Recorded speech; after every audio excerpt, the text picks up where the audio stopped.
Hi, well, welcome to the 60 Zone. My name is Jacqueline Smith, and thank you for tuning in.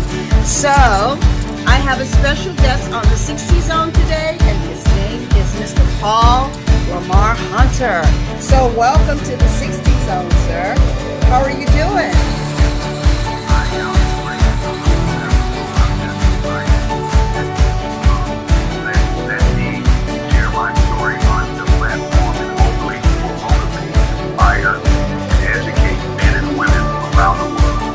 Wow, that sounds so awesome, Mr. Paul. So let me, before we get started, I'm going to say this. Before we get started with the interview, I've implemented some new fun challenges on the 60 Zone. So if you hear this, that means you got to rap it out. So you're going to have to break out in a rap. So what I mean by that is, as I'm interviewing you, and as I'm interviewing you, and I may ask you a question like, tell me about yourself. And if I hit this button, you're going to have to rap. So come on, let's get down to the nitty and the gritty. So, Mr. Paul, tell the listeners about yourself.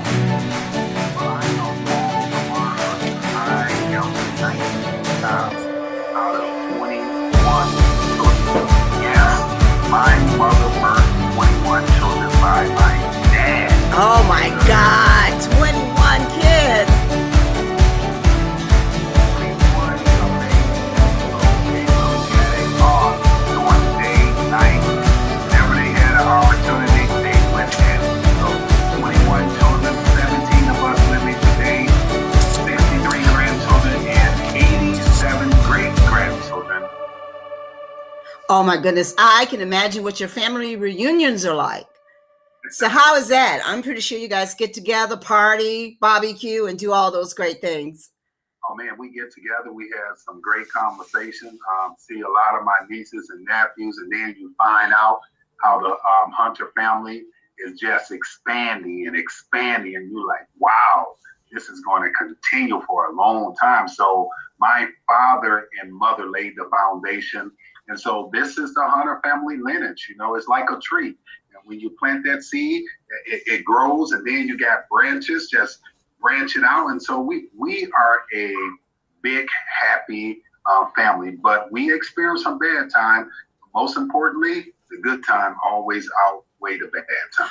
Hey, that is fantastic. That's what I'm talking about. So you were saying your mother had 21 children, and you're the 19th child of it. So how was growing up in that household with 21 siblings? Did you get lost in the midst of all of that, or what? What was happening? Well, if you ask some of my siblings, they would tell you we all got lost, but we all found our way back. And in the Hunter family, my mother and father was very strict. When the street lights came on, we had to be home. They made sure that we did chores around the house, the boys and the girls. They made sure that we cooked. We participated in cooking with mom and dad because they knew one day that we are going to be adults and we're going to have our own family. They made sure that we got up in the morning, especially the boys, and set the trash out.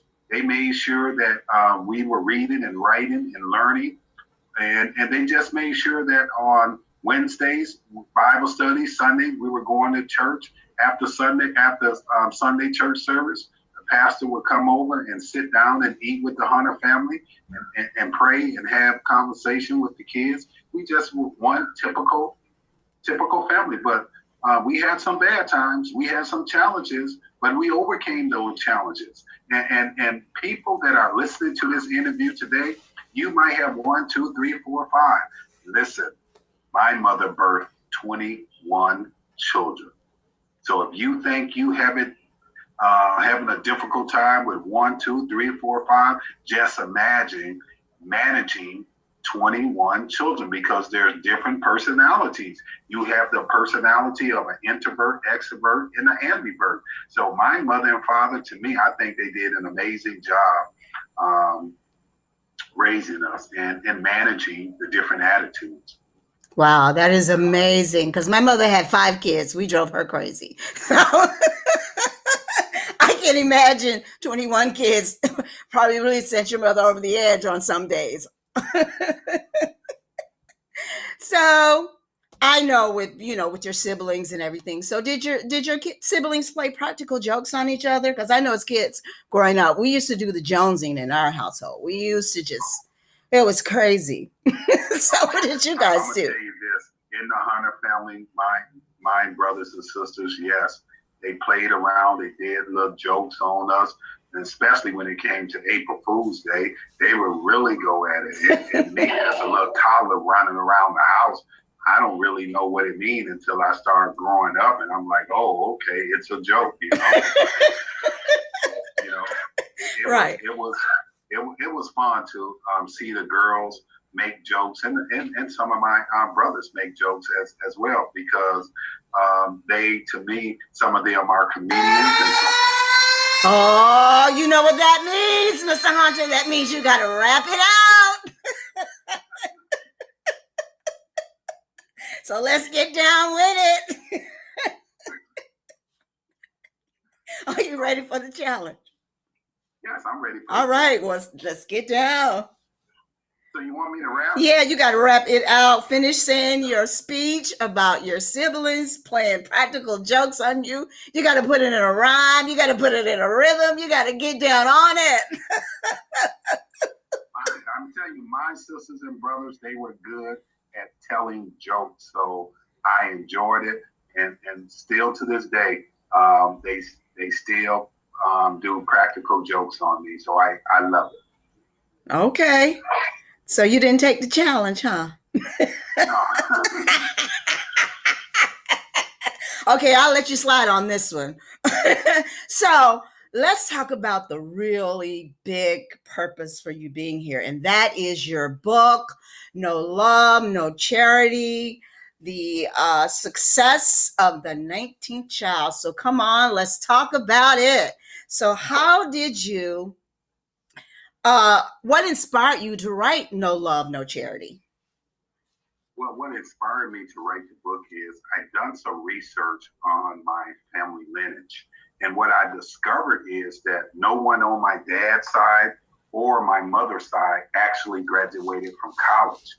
And I wanted to be the first to graduate from college and share my story. So the reason why I wrote the book is because no one in my family graduated, and I wanted to lay the foundation so other people or my nieces and nephews and brothers and sisters can use my book as a tool to get motivated and say, you know what, if Paul Lamar Hunter can do it, I can do it.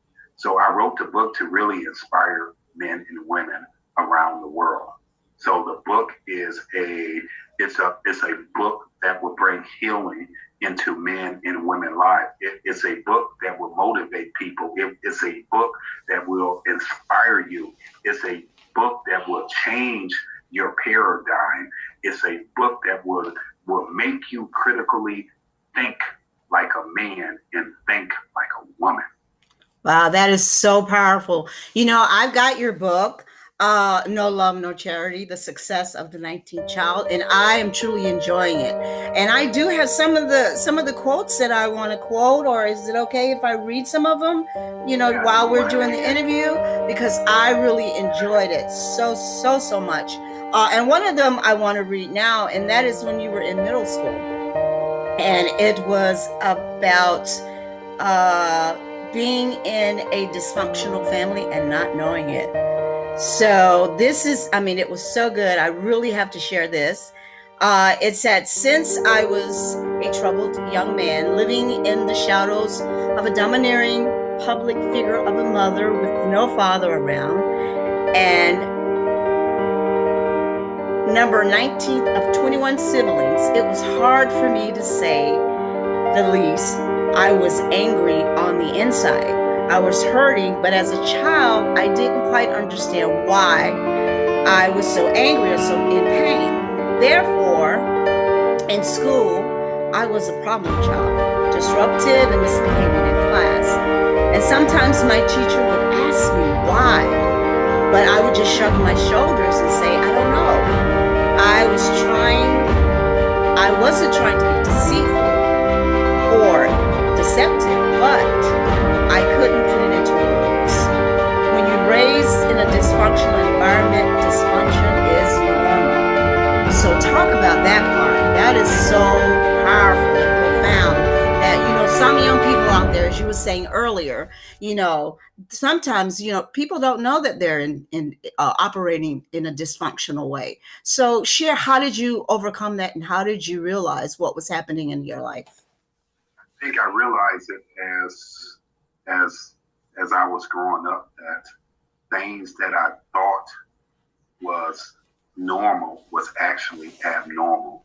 So my behavior in middle school and also in high school, it was very disruptive, very, very disruptive. And as a young man, what I was doing was acting out, and I was looking for someone to be a mentor, someone to be a father. And so now I look back on it. No one came to save me, but I saved myself. Wow, that is and powerful. That's the most important thing for me, is to save myself. That is so powerful. So, even now, I recognize what is dysfunctional and what is functional. And you notice throughout my book, there were some dysfunctional moments in my life, in my relationship with the mother of my children, my relationship with some of my siblings, my relationship with my mom. And so I learned to discern what is functional and what is dysfunctional. Now I'm not attractive to dysfunctional relationships. I know what is a healthy relationship. So what I do is I remove myself from dysfunctional situations. Oh, wow. That is so awesome. Thank you for sharing that. That is so powerful. So let me ask you this. So as a young person, in order to motivate, what would you tell a young person in order to motivate them to keep pushing forward in their lives, Mr. Paul? I think the most important thing that when it comes to young people, they need to find a good church, find a good organization. It could be the Boys and Girls Club. It could be Big Brothers and Sisters. It could be one of these youth organizations. But in order to stay motivated, you have to surround yourself with positive men and women that's going to challenge you spiritually, mentally, physically, financially. They want to see you in a better position in life. So you always got to surround yourself with positive men and women, and you have to have positive thoughts coming into your subconscious mind constantly, because you're taking that negative and you turning those negative thoughts into a positive thoughts. Yes, I came from the hood. Yes, I grew up poor. I grew up struggling. But all of that did not define who I was as a person. So stay motivated by surrounding yourself with positive men and women, and visit some of these organizations that's out in society, out in our community. And you got pastors, right? You have lawyers, you have judges, you have teachers, you have educators, you have people out in the community that is doing something positive. So men and women need to gravitate toward those organizations and toward those people so they can continue to stay motivated.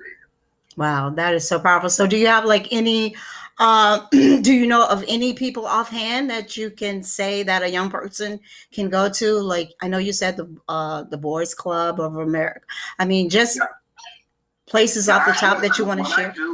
What I do, I always visit the Boys and Girls Club, because I want to give back to society. Mm-hmm. I want to inspire young men and women. I want to